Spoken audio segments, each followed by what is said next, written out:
It's go time.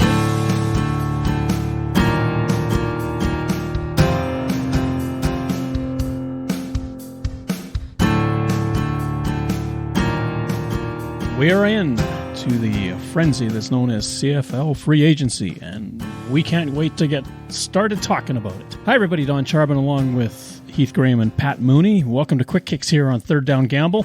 Teams now can legally talk to players and come to the table and offer this, that, or the other thing to the player. The player can then agree in principle and say, I like that, but there are caveats to all of this. So quickly, just to give you a primer before we get into this, there's a 7-day window that we're in right now that started on the 5th. And essentially, teams can talk to players, as I indicated, and then anything that's agreed to in this context has to be submitted to the CFL office and the CFLPA.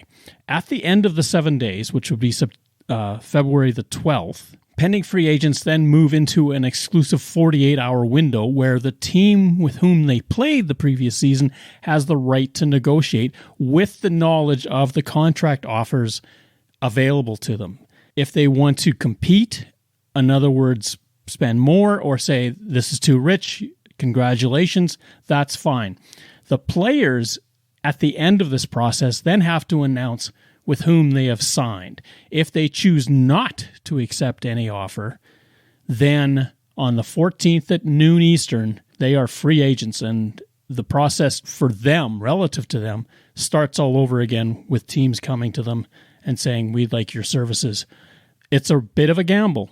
This kind of helps the players along in one sense because it tells them there is interest in me. The other side of the equation for the teams that helps them is if they do have their eye on re-signing a player, they know what the market value is, and if they're really sincere, they may up that market value, but they know the numbers, and that helps them along. So right now, as I say, this is the discussion point period. This is the time you're going to see on 3 Down Nation, they've come to an agreement. And this is basically a team has offered, say, Winnipeg, Kenny Lawler, and said, this is what we're prepared to pay you the next 2 seasons. Lawler says, great, there's no deal until the window closes. Giving that team that had Lawler, in this case Edmonton, the opportunity to relook at what they may have offered or try to entice him to come back. The interesting thing about this is it does also lock those teams in. So teams who are taking a quarterback or a high-paid receiver or moving to a linebacker, they're locked on that money if the player does choose to accept it. They have to then honor that contract as well. That is the premise under which this is all tied together. You can't come in with a fanciful number, throw it at a player, say, we're going to register this with the CFL and the CFLPA, and then back away from it. You have to live with your word, and this is a binding proposition for both sides. I'm a big fan of this negotiating window. I think it opens up a lot of transparency and allows teams to better set up their cap management, knowing what kind of money they're putting forward and what is being agreed to. It will be interesting to see if anybody that has an agreement in principle with a team right now ends up re-signing with their original team. But a lot of players that have done so already have been taking to social media and thanking the previous organization, thanking the city and the fans. So it appears the majority of them anyway are on their way out of those cities with these agreements. But there might be some last-minute negotiating to retain somebody's services, especially if you miss out on somebody else that you're targeting. It might be time to reevaluate and see who you can retain. That's where your 48 hours of exclusive negotiation with pending free agents still comes to your aid. The part of this, though, that I think we need to understand is that if a player has gone this far, i.e. they're into this negotiation window and they've reached an agreement with somebody, chances are the team that they left is not that interested in pursuing this any further, because if they were that sincere about keeping that player, more than likely they would have come to terms before the negotiation window started. Absolutely. Once you've agreed to it, in essence, you've given your word that I'm going to be playing for you. If someone does back out, I wonder how that would impact them for future negotiations. To this point, I can't think of anyone that has backed out in the past since this has been implemented. One name that has already been mentioned tonight was Kenny Lawler. Last season, we knew the Blue Bombers couldn't fit him into their cap, but there was a lot of speculation that he was going to the BC Lions, and it sounded like it was a done deal. And then somewhere along the way, the Edmonton Elks managed to find a bit more cash to send his way, and he jumped ship to the Elks. And it appears this year he's returning back to Winnipeg as well. So he's a name that has bounced around a little bit in this negotiating window, and it looks like he had the best thing in Winnipeg that maybe he missed out on a little bit last year and is going back there for another run.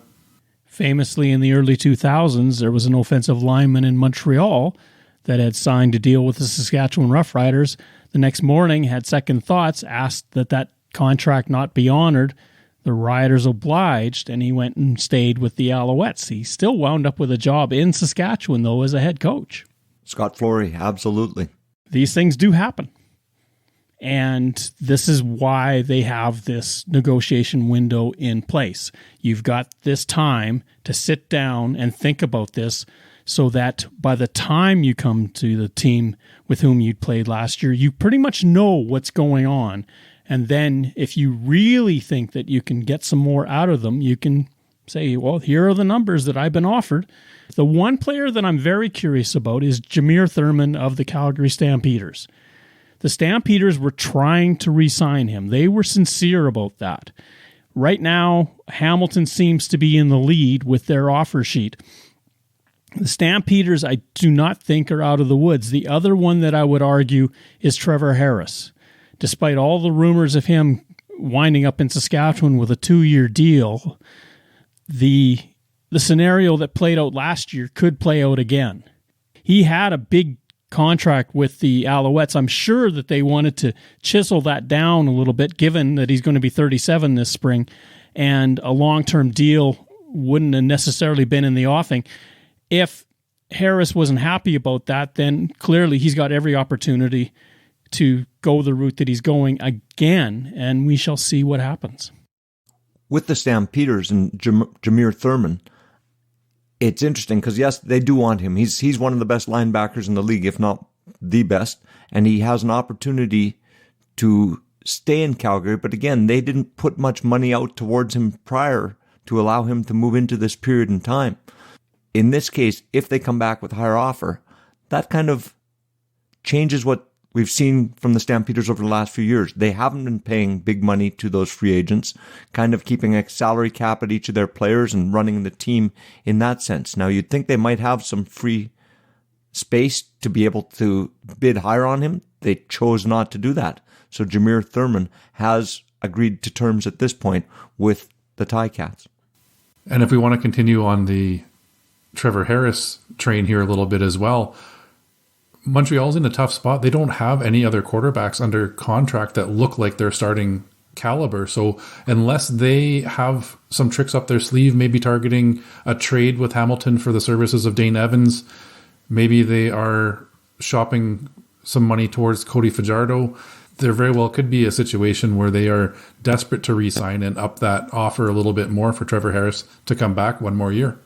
The Alouettes, in spite of their ownership issues, still have to field a team this year.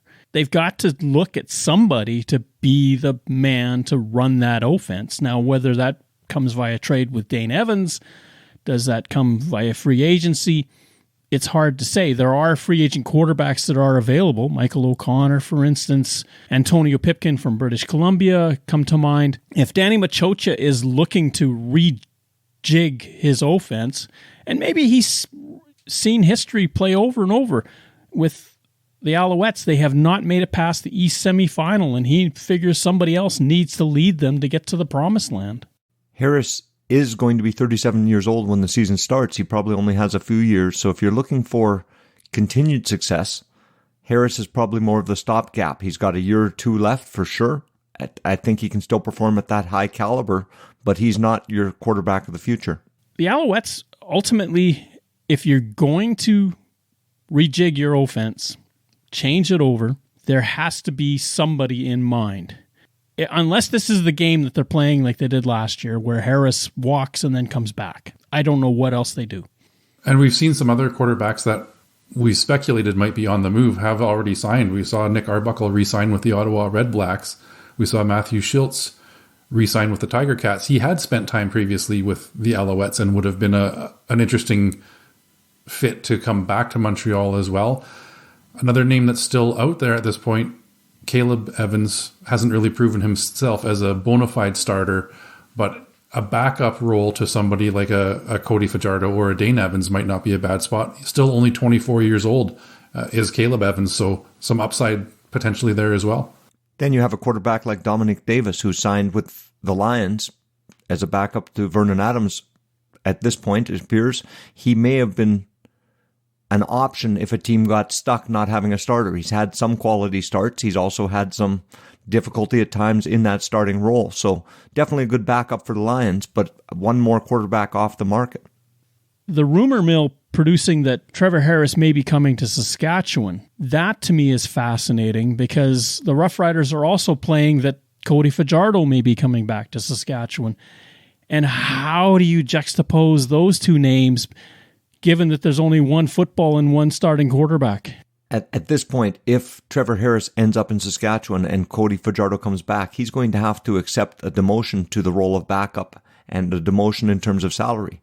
I wonder if he'll be willing to do that, or will a team like Montreal, if Harris does go to Saskatchewan, Montreal take a look at signing Fajardo, and if Evans becomes available either through a trade, in my estimation, Montreal not giving too much for that trade because he is going to get cut at some point in time. You'd hate to go all the way through training camp without giving the opportunity to know the system. Dane Evans is the nugget that really needs to be uncovered. They have to determine, is he going to be a starting quarterback? If he is, does he make the money that he's supposed to make? And if he does, then you've got to seriously look at him if you believe that he is that guy. When Dane Evans was hot, he was ultra hot.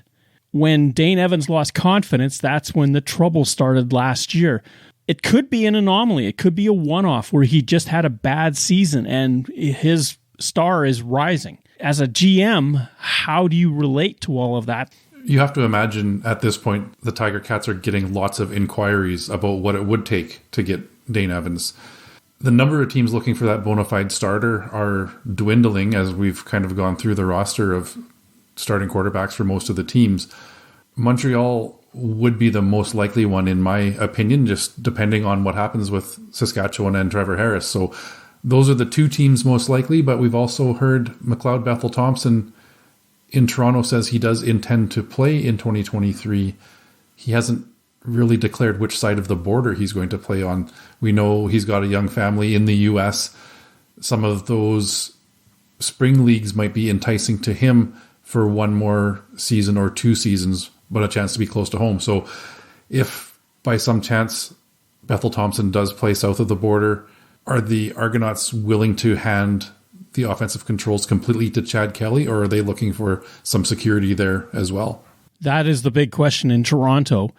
McLeod Bethel Thompson, if he's planning to play in the spring leagues, he's already eliminated the XFL because he's far too late to get involved with that. That only gives him the op to play with the USFL, and he's never going to make the money that he makes in the CFL. So he's coming to Toronto and playing for the Argonauts, or he's not playing for anybody. Speaking of money, I think that's what really is going to hamper Dane Evans' movement as well. If you're trading for Dane Evans, the contract that he's currently on at $450,000 is going to carry through with him. Unless you're guaranteeing that he's going to be your starter, can you afford to pay him that much? Or do you take a look at bringing Evans and Fajardo in, both with a $250,000, $300,000 and incentive-laden types of contracts that they, if they're starting, can make starter money? The thought that Dane Evans' contract is too large only matters if you don't believe he's your starter. If he's going to be the starter for the team, that number is totally in keeping with what goes on with starting salaries for quarterbacks in the CFL. That isn't the issue. But if you have doubt, then you may wish to have in a trade the knowledge that you've already negotiated with Evans a new contract and he's amenable and accepted it, so that you can make the trade knowing that, as you say, Pat, maybe it's incentive laden, maybe his base is a little bit lower, but you make more by performance on the field. That's a possibility. Some teams do that. As you mentioned, though, he does have a lot to prove after a disappointing 2022 season. It's a make or break situation for Dane Evans at this point. He has to get back to that 2021 caliber of play and maintain it through the playoffs. We saw that kind of go away come Grey Cup time, and it's an opportunity for him. He will have a chance to compete for a starting job somewhere in this league. We just don't know exactly where yet.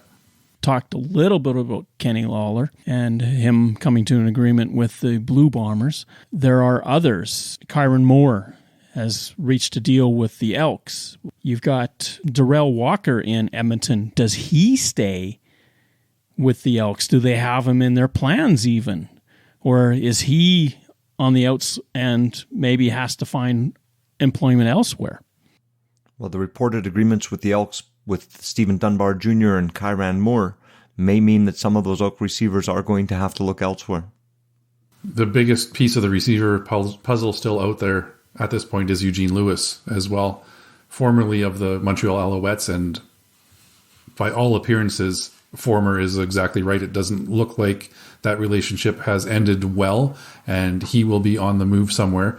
A few other receivers that we talked a bit about last week have re-signed with their original teams as well. We see Curly Gittens Jr. has re-signed with the Toronto Argonauts, and Nick Dembski with the Winnipeg Blue Bombers. Those are two big national receivers that are staying put, and that ratio for those two teams has settled down a little bit as well. When it comes to Eugene Lewis, you've got to think that a team with claws are probably his best destinations. It's either Hamilton or British Columbia. Hamilton, because there is a need, especially if Tim White doesn't re-sign there. And Tim White is looking for big dollars to stay put. Now, I know Bo Levi Mitchell has said Ticats need to re-sign him.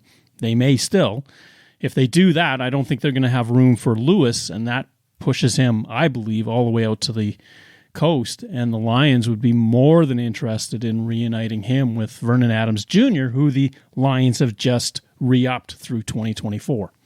Will they be able to give him the type of money he may be asking for, as in being the top paid receiver in the league? Can BC free up the money to do that?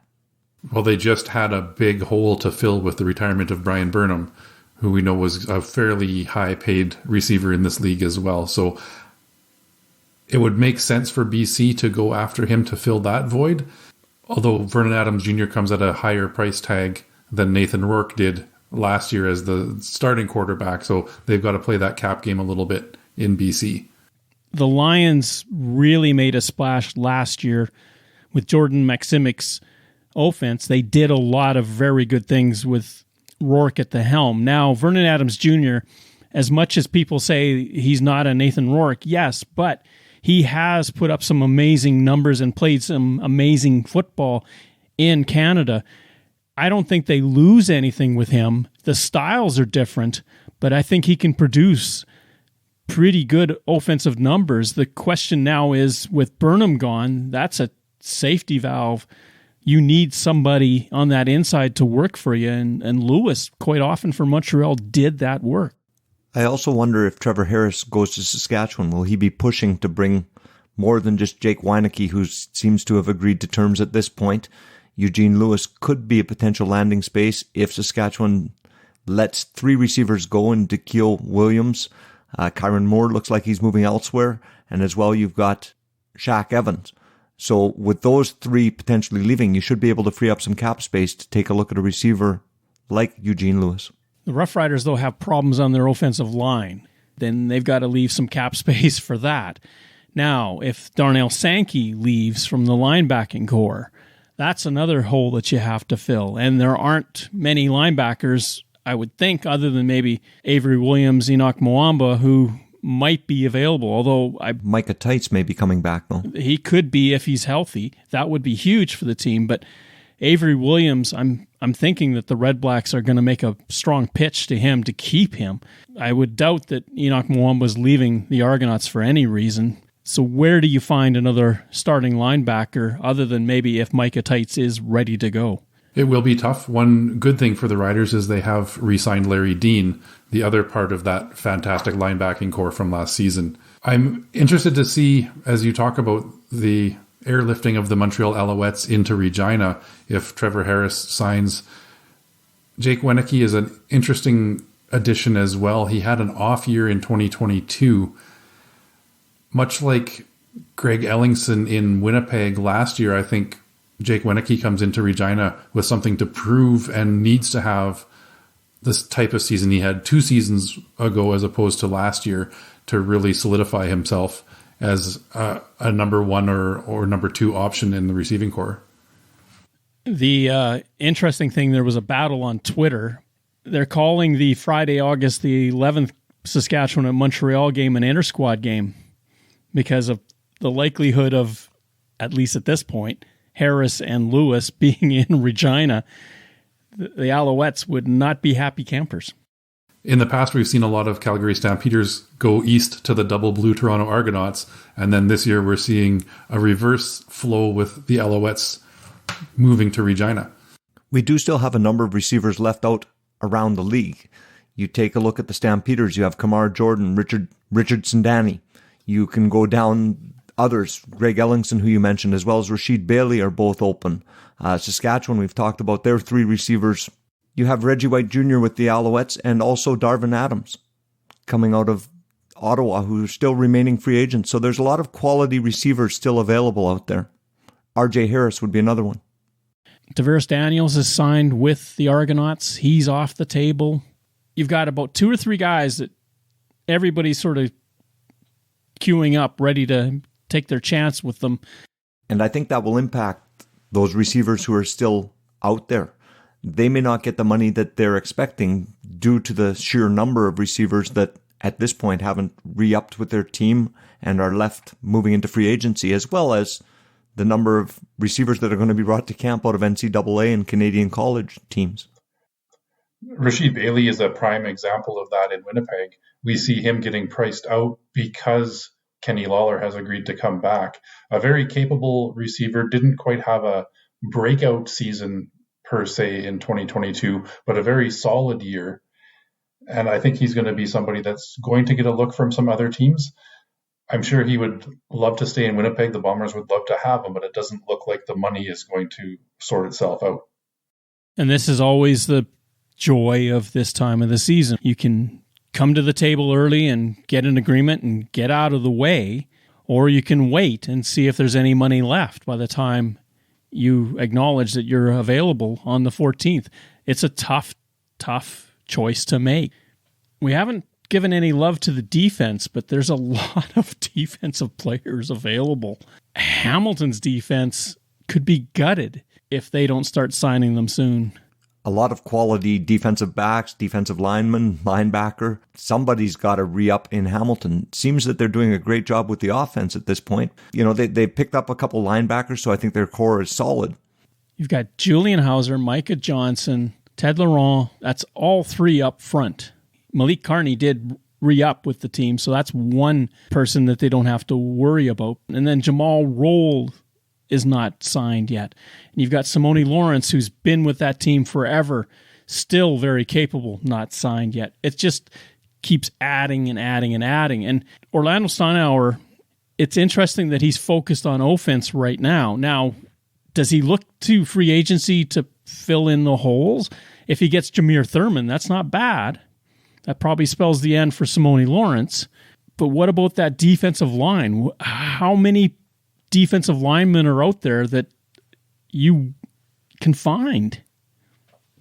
Not a lot. We've seen some re-signings. We know Anthony Lanier has re-signed with the Saskatchewan Roughriders. The Blue Bombers have their defensive line pretty much back together from last season as well. So not a lot of free agents coming their way from those two teams. Also, Pete Robertson re-signed with the Roughriders and is now the highest paid defensive lineman in the league. There's some aged veterans out there kicking around, but is that going to be an upgrade for the Tiger Cats at this point? Some big names we've talked about before, people like Ted Laurent, who's still out there, as well as Jagarrett Davis. So some of these guys were the premier defensive linemen that we talked about a few years ago, and they're still hanging out there. Now they're a little bit older, but still, I think, quality players. Jagarrett Davis, big signing for the Argos on defense, though, was, well, a pair of them. Wynton McManus and Royce Mechie both came back within a day of each other, and that helps a lot. Enoch Mwamba, I'm kind of thinking that if he's going to play, he's going to play in Toronto, as I said earlier. The rest of it, Chris Edwards, Argonauts have stated they don't want to go deep into free agency this time out. They're satisfied with their roster for the most part. Well, if you're satisfied, these guys have got to get under contract. I'm curious to see if Hamilton makes a pitch to get Jagarrett Davis back to the Tiger Cats.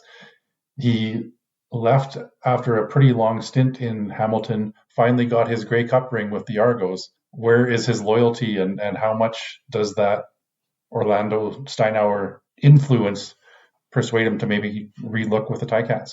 Stampeders, typically the model of consistency. This could be a transition year for them because they did fall down in the standings just a little bit last year. They have to make some changes to get out of that. This could be the year where the Stampeders get a lot younger. Of course, that means there's going to be some growing pains in the early months of the season. This is the first season with Jake Maier anointed as the absolute number one starting quarterback as well. Bo Levi Mitchell famously has gone on to the Hamilton Tiger Cats. We saw Mitchell with a winning record and decent numbers get benched last year in favor of Jake Maier. It's his team now, and that is a youth movement in going from Mitchell to Maier, and we're going to see that in a few more positions with the Stampeders. The Stampeders did bring back James Vaughters, who's recently played with the NFL, Chicago Bears, and the Atlanta Falcons. He had some success there, and certainly was a good player for Calgary when they had him previously. You also have Sean Lemon, who is the outstanding defensive player in the West, who's also still waiting to come back. Are they looking for that youth movement now? Do they have players ready to step in that they can pay less and let those guys go? Or are they going to be doing their best to re-sign them? Especially if Jameer Thurman does go to Hamilton, Lemon will probably be signed by the Stampeders. Alouettes probably are the biggest on the radar, and the Ticats. Ticats defense and the Alouettes offense are the two biggest question marks that I have.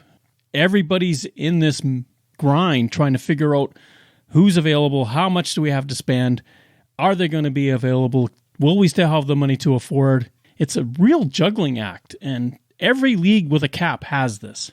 It's to the point very quickly here where you need to rely on that scouting staff as well, where you're going to look at newcomers to come into the league and replace some of these guys that are pricing themselves out, especially defensive backs, kick returners, kickers, those types of positions where you scour the NCAA and Division II and look for those hidden gems that maybe nobody else has their eye on yet and make a starter and hopefully an all-star out of them.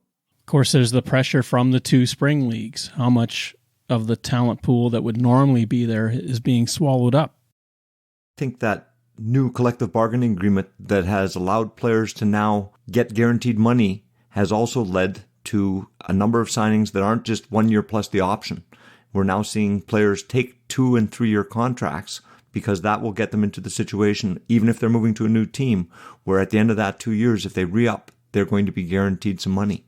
I think that's been a positive in terms of keeping players in the league, but not only in the league, but on the same team for a period of time. In our next podcast, we're going to have Andrew Hoskins of the Turf District guest with us, and we're going to be deep into free agency and the signings, and this should be fascinating. And then the following week, JC Abbott from 3 Down Nation podcast is going to be on the show, and we'll be talking a lot more CFL stuff with him, namely the Alouette situation and what free agency has meant to the teams from their perspective, because of course 3 Down Nation is all over this. Thank you for listening to our show. Third Down Gamble is hosted on Podbean and can be found on Apple Podcasts, Google Podcasts, and Spotify. Follow us on Twitter at Third Down Gamble. Join us again, the Third Down Gamble podcast, audio worth watching.